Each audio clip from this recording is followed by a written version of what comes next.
So what, he's some kind of girl, Lebanese or some shit? Shit comes from your mom's.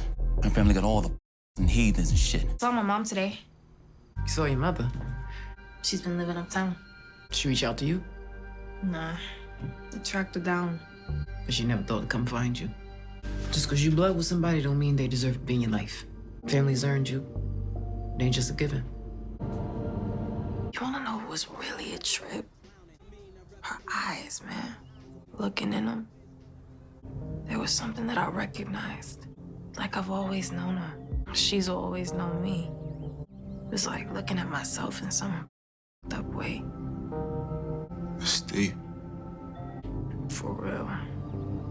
When I close my eyes, it's like I'm loving you. I open my eyes, and I'm like, who this girl looking like she a new addition? Oh, work boots, sweatshirts. Young woman, she look like a young woman. You are stunning. Where you been, girl? Been around, What's up with the gear? switching it up a little bit. That ain't no little switch. I'm Laverne's mother. Laverne? What's your name, young man? I'll get with you later, Juke. Yo, we out. Hey, who knew Juke fun? Friend of yours? It's a guy I know. Oh. List the rules for our bedroom activities. Do not have sexual relations with a man as one does with a woman.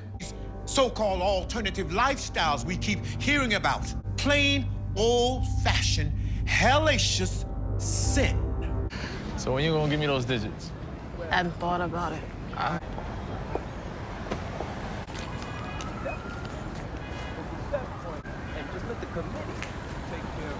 She wasn't there for you before. She ain't gonna be here for you now. How she get so cold-blooded? Ain't never my business to tell. One single thing anyway. But shit like this, it's gonna hurt for as long as you living. What you doing with that? Some of the shit she gave me. There's a sinning when you decide to chase some ball player more important than your child and her father.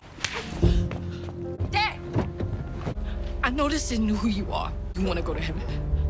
Heaven's just some garbage that they sell to you about where you go when you dead so you can swallow their shit while you still alive. I was fine without you. I never needed you. I love you, Laverne. You don't.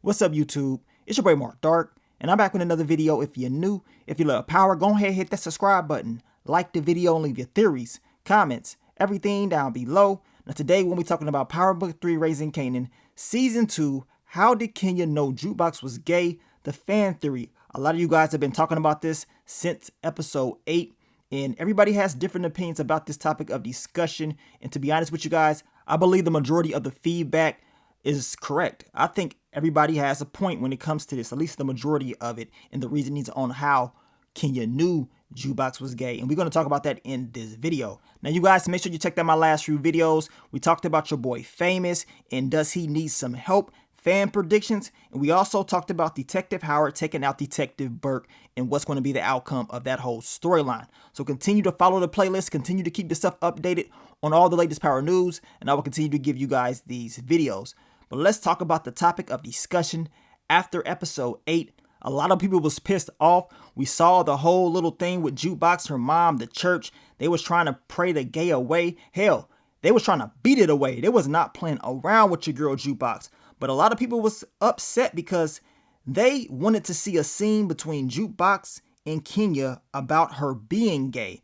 I think this was the biggest thing for the fans, in my opinion. I believe people just wanted to see that conversation between Jukebox and Kenya about Jukebox being gay and, you know, what Kenya thought about it, how she found out, and, you know, just some things like that. That's what I think people wanted to see, but we didn't get to see that. Instead, we saw what the church was doing to her, right? We saw what Kenya allowed to happen to her daughter. So a lot of people was upset because they wanted to see that scene between the two first, but we didn't get that scene.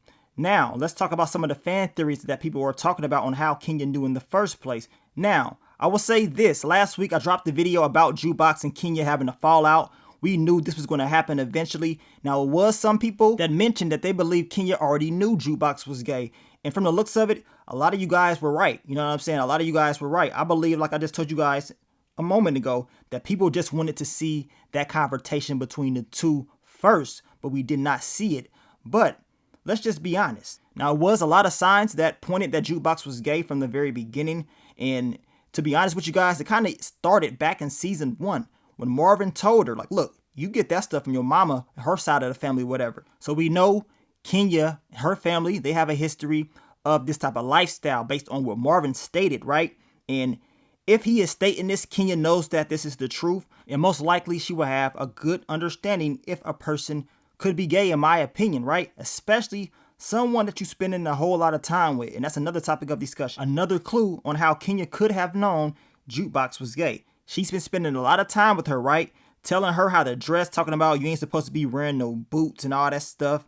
And this is how a young lady is supposed to dress. So she's quite aware of Jukebox's appearance and some of the people that she hangs around. In that conversation that she had with her friend, you can tell Kenya knew some things. You know what I'm saying? If you've been noticing, if you go back to those scenes with Jukebox and Kenya throughout the entire season, Kenya is watching Jukebox's every move. She's looking at the body signs. She can tell. And she's not a child. You know what I'm saying? She's older. She's her mom. So, of course, she's going to pick up on those small things about her daughter, right? And like I said, that could be another indicator that, okay, this is the type of people that she's hanging around. And I did see some people mention that, well, a lot of people, a lot of females, you know, dressed like this back in the day. It's the 90s, the early 90s at that. So you did see a lot of baggy clothes, you know, polos, you know, baggy jeans, you know, TLC type vibes going on back in that time. So, of course, going off appearance alone, it may not be enough for somebody to, you know, say, oh, they're gay just based off their attire alone, right? But this is why I asked you this question. You know, Kenya has spent a lot of time with Jukebox. And let's just say, you know, put yourself in Kenya's shoes. If you spent an entire week, hell, even if it was a month, but let's just say a week with Jukebox, do you believe you would be able to tell that she was gay or not, right? Ask yourself that question. We're talking about the early 90s, especially if you grew up in the 90s. You knew how it was back in the day. You understand that, okay, this is how the style was and the times was. So if you was with Jukebox for an entire week, do you believe you would be able to say, oh, I know she's gay? You know what I'm saying? Just based off how she's dressing. I believe it was, you know, harder back in the day compared to now. You know what I'm saying? I believe now everybody's more outspoken and they just come out with it. You can just tell a little bit more easier. Then again, that could be easy to say since we're living in those times right now. But back in the 90s, like I said, that type of style of clothing was a very familiar style. And it wasn't just like dudes was wearing that. It was females that was wearing it as well that was not gay. This is why I believe it was not just what she wore that proved that she was gay to Kenya. I believe it was more to that. Like I told you guys, the people that she hung around and how she dressed. And let's talk about the body signs, her body language, right? Because we know when they was talking about the Bible, when it was going over, you know, how strict the Bible was and the lifestyle that a person should be living in episode 7, we knew how Jukebox was acting. Pay attention, go back and watch these scenes. Look how Jukebox is acting. That right there alone, based off her body language, when that pastor was talking about, you know, sinning and, you know, the alternate lifestyle, living like that, pretty much just being gay is just flat out wrong. You can tell Jukebox is very uncomfortable, and we see Kenya, she grabbed her hand or whatever. That right there lets me know that Kenya knew something was up. You know what I'm saying? Whether she is saying it out of her mouth, body language speaks volumes. We know actions speak louder than words. So she knows, like, okay, this gives me more confirmation that Jukebox is most likely gay. This is why I believe Kenya is thinking. She's probably already thought about this in the first place just based off her family history and the things that Jukebox has been doing. This is why I asked you guys that question. If you was in Kenya's shoes and you was hanging around Jukebox, you started to see, you know, how she started changing her ways, how she was dressing, and, you know, the people that she was hanging around, you would probably already think some things in your head just based off that alone, on top of your family history. And then she was acting kind of funny around this Corey character. I mean, ever since he's met her, Jukebox has been moving, you know, a little bit different around him because she doesn't really like the dude for real. As I told you, Kenya has been watching her every move like a hawk. Even when Jukebox gave Corey her number, I mean, she was watching, you know, and she was talking to that pastor, probably plotting and planning on what they needed to do next, right? And we end up seeing that in episode 8. And speaking of episode 8, we saw Corey. He was in that same scene when it was coming at Jukebox hard. Look at him. He's right there just watching. And I did see some of you guys mention that y'all believed he was a part of a setup to see how Jukebox was going to react, or maybe he went back to Kenya and told Kenya some things. I mean, I don't know about all that. When it comes to this fan theory, for me, I'm going more off the body language on how Jukebox behave, and, you know, Kenya watching her every move and her reactions to some of the things that was going on in the church. That's what I'm going on, and just based on, you know, who Jukebox was and how she dressed and everything. It's a combination of everything when it comes to this fan theory. I don't think it's just one answer. I think it's a combination of everything all together. In body language, like I told you guys, it speaks volumes. And we know, I mean, a mother's intuition is everything, you know. And this is why I played that scene with Jukebox and Kanan when, you know, Jukebox was talking about she looked in her mom's eyes and she saw something. It was like seeing an effed up version of herself or whatever. And it's kind of going back to the whole Detective Howard thing, when Detective Howard told Kanan about being his pops, and he told Kanan, like, man, it was like I knew the whole time, but I didn't want to believe it. So even before he found out the truth, Detective Howard probably already felt this in his soul, like, man, that kid, is something up with him. You know, maybe that kid is my son, right? Knowing his past with him and Rock, he felt something about Kanan for a long time. He just never spoke on it, right? So with Kenya and Jukebox, I'm pretty sure Kenya had that same type of feeling about Jukebox being gay. I mean, she didn't have to tell her anything. She just knew just by having interactions with her, by seeing her face, looking in her eyes, you know, knowing how she dressed, knowing who she hung around, how she acted. And she probably compared it to how she changed and the things that she was doing, her reactions to the stuff that was happening in the church.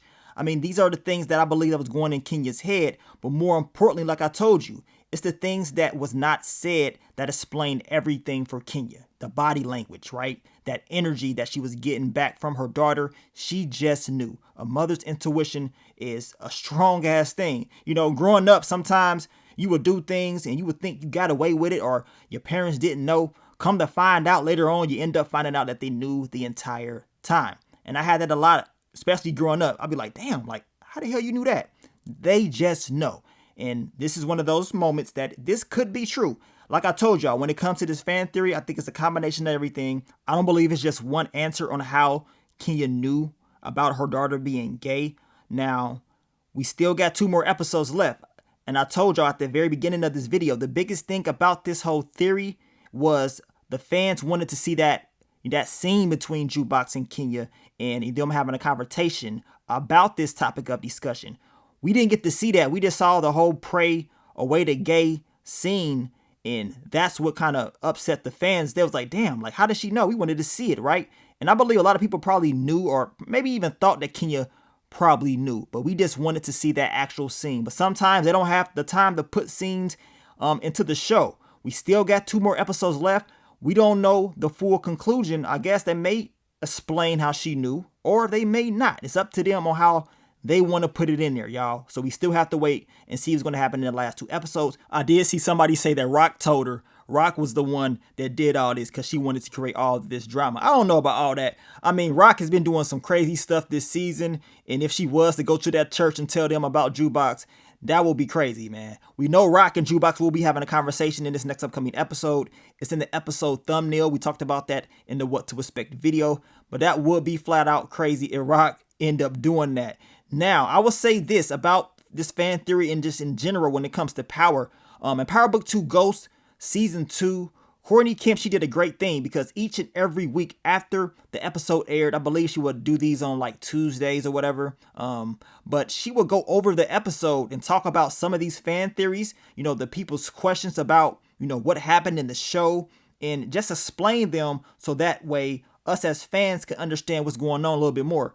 Now, she did state that sometimes they don't have all the time in the world to put in certain things and they have to take stuff out of the show, which can explain on why we don't see everything that we think we need to see. Sometimes they do have to take things out. But that, you know, live stream that she used to do each and every week after the episodes was great because us as fans got to, you know, get a little bit more intel on how things was really going inside the writer's room, on how certain characters felt and, you know, the reasoning behind certain storylines. That was great. I wish we could have got something like that for, you know, Power Book 3 Raising Kanan, but we didn't. But it was very good to get that in Power Book 2 Ghosts because it explained a lot. Now, I will say this before we end the video. What do y'all think would have happened if Jukebox would have went to Rock when that stuff happened at that church? What y'all think Rock would have did? You already know what when it went down. It would have been crazy. Rock would have showed out there. And we don't know what's going to happen. Like I said, we still got 2 more episodes left. Anything can go. And I believe these last 2 episodes is going to be straight up fire. And I cannot wait to see them. But I want to thank you guys once again for all the love, all the support. Continue to leave those fan predictions, theories. Leave it all down below. We will continue to talk about Power Book 3 Raising Kanan this week. So stay tuned for the videos. But let me get up on out of here, man. It's your boy Mark Dark. I'm out. Peace.